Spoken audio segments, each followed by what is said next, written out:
differential looks complicated, but once we understand its principle, it is amazingly simple. These two wheels are mounted on separate axles and supported by a frame, so that they can revolve freely at different speeds. Let's fasten a spoke on the inner end of each axle, so that by turning the spokes, we can turn each wheel separately.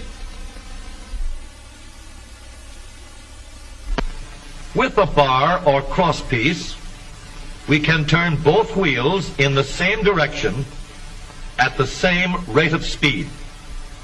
Let's get something to hold this bar in place so that it will press against the spokes.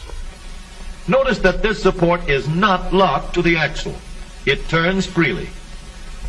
Now we can spin the wheels by rotating the support.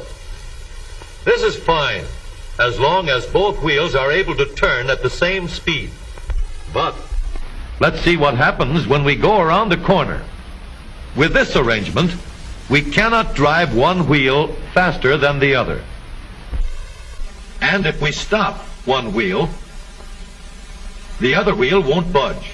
Let's put this bar on a pivot so that it can swing in either direction. The bar can still turn both wheels at the same speed.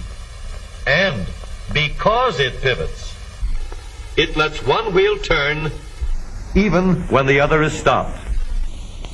But if turned too far, the bar will swing around until it won't drive the spokes that turn either wheel. We need another crossbar and more spokes to carry on the job.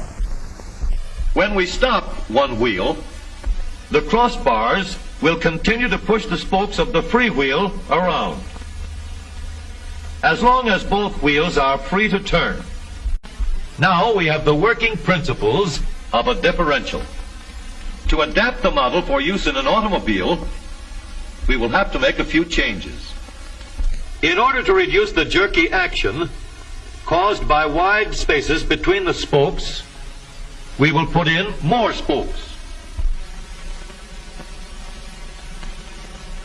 Further filling in the spaces between the spokes gives steadier, more continuous action, and changing the shape gives firm, constant contact.